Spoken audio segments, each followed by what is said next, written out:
पीड़ित होकर आपके पास आए हैं। हमारी रक्षा कीजिए भगवान। प्रभु, धर्म का नाश हो रहा है। आपकी दृष्टि का भार धारण करना मेरा धर्म है, परंतु धर्म की जगह अधर्म का राज हो तो अत्याचार की ज्यादा भड़क उठती है और पाप की ज्वाला में मेरा शरीर जलने लगता है। पृथ्वी त्राही त्राही कर रही है प्रभु, पृथ्वी त्राही त्राही कर रही है। और मानवता को बचाने में सबकी सहायता कर सकते हैं। पुरानी पापी के पाप में ही उसके नाश का बीज छुपा रहता है।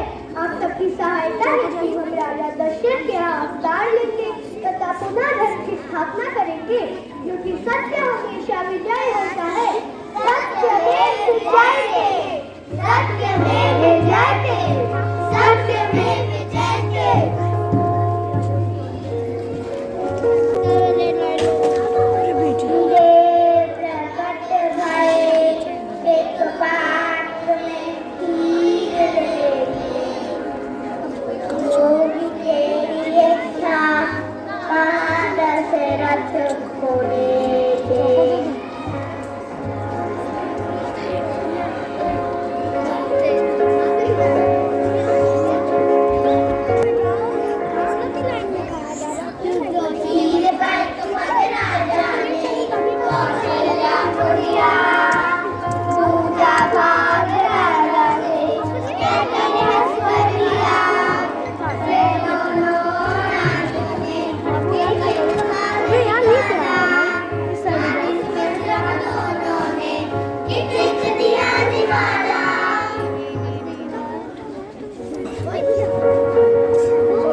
लक्ष्मण जी का उर्मिला के साथ, भरत का माली के साथ तथा शत्रुघ्न का शत्रुघ्न के साथ।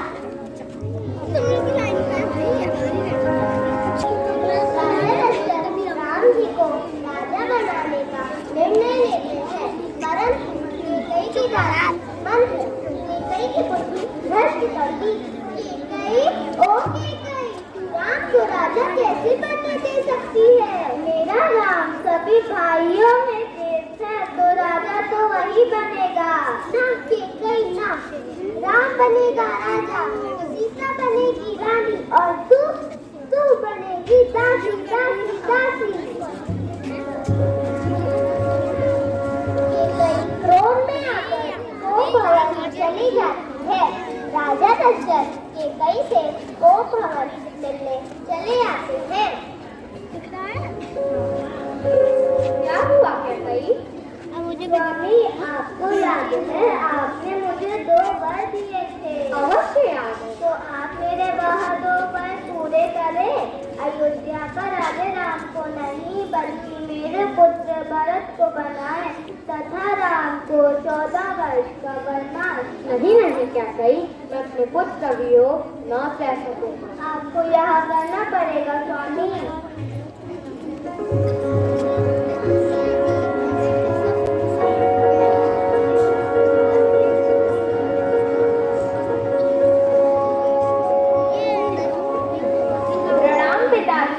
प्रणाम माताश्री। पिताश्री, आप क्यों दुखी हैं? माताश्री, अब आप ही बताएं। मैंने महाराजा से 2 वर मांगे हैं। पहला तुम्हारे लिए 14 वर्ष का वनवास और दूसरा भरत को राजगद्दी। इतनी सी बात के लिए पिताजी व्याकुल हो रहे हैं। नहीं पुत्र, तुम वर मत जाओ, मेरी आज्ञा का पालन ना करो। मेरे तो सौभाग्य खुल गए कि मुझे मेरी माता पिता की आज्ञा का पालन करने का अवसर प्राप्त हुआ है।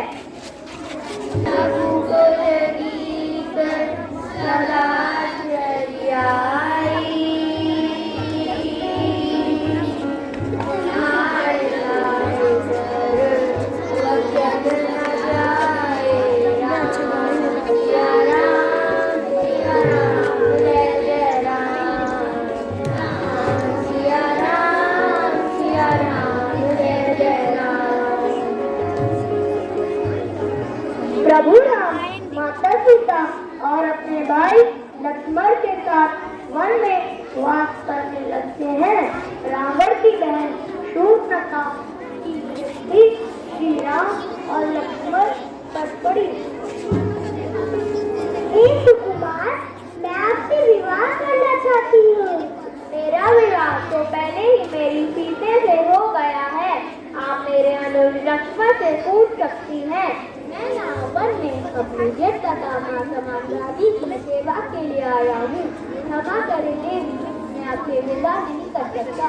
यह वाणी सुनकर शूर्पणखा क्रोधित होगी।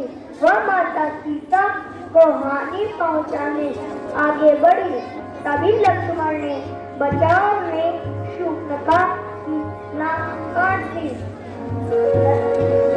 रावण शूर्पणखा ने रोते रोते यह संवाद अपने भाई रावण को बताई।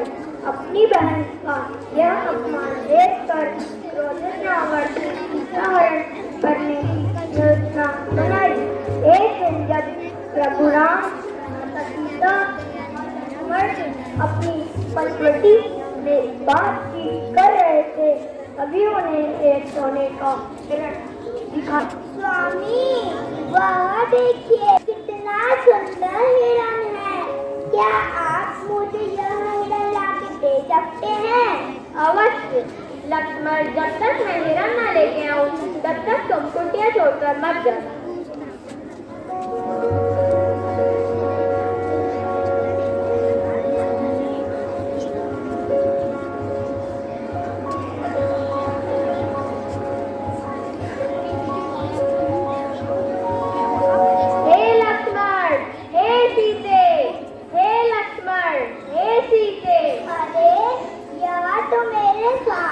पुकार है। लक्ष्मण, पता कर जाकर देखो ना, वह किसी संकट में तो नहीं। नहीं भाभी, भैया ने मुझे आपकी रक्षा करने को कहा है। यह मेरी आज्ञा है, आपको वन में जाना ही होगा। आपकी आज्ञा का पालन करना मेरा धर्म है। मैं वन में जाता हूँ, परंतु उससे पहले मैं लक्ष्मण रेखा खींच देता हूँ। चाहे कुछ भी हो जाए, आपके लक्ष्मण रेखा पार मत करिएगा।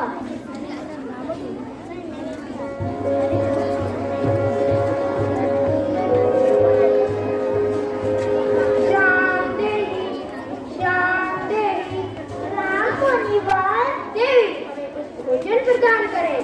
मुनिवर, आप विश्राम करें, मैं भोजन लेकर आती हूँ।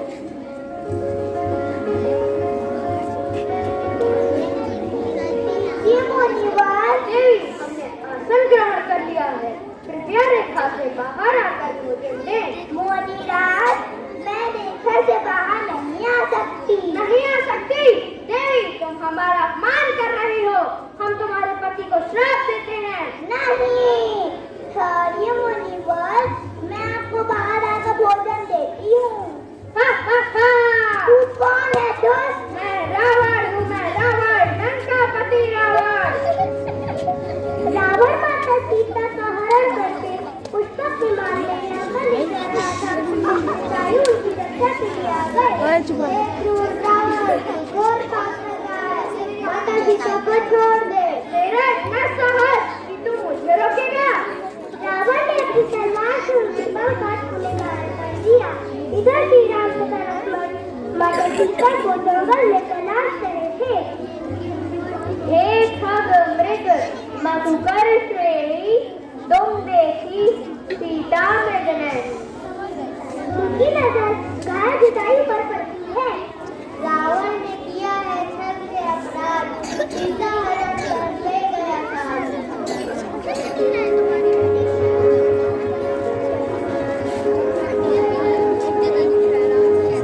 राम जी की मुलाकात हनुमान और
दुखी है आपकी आंखों से आंसू बहते हैं, मुझे हनुमान कहते हैं, मुझे हनुमान हनुमान क्या दूर हमारी देखकर स्वामी से कहना कि मुझे यहाँ से जल्द ले जाए, मैं उनको वियोग और अधिक सह नहीं कर पाऊंगी।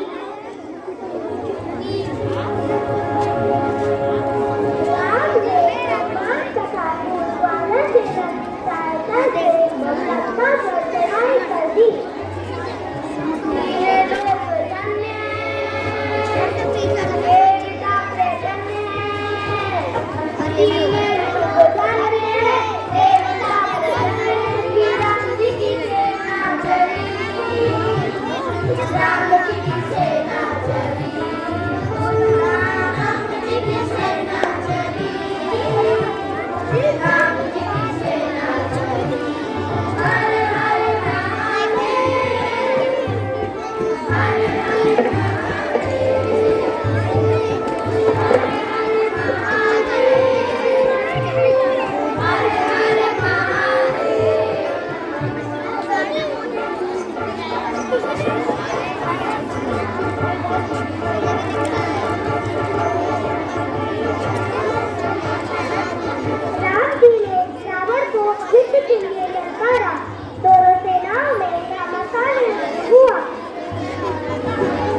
प्रभु रावण की नाभि में कमल कला से छिपा कर रावण को परास्त करने के लिए आप वहाँ प्रहार करें।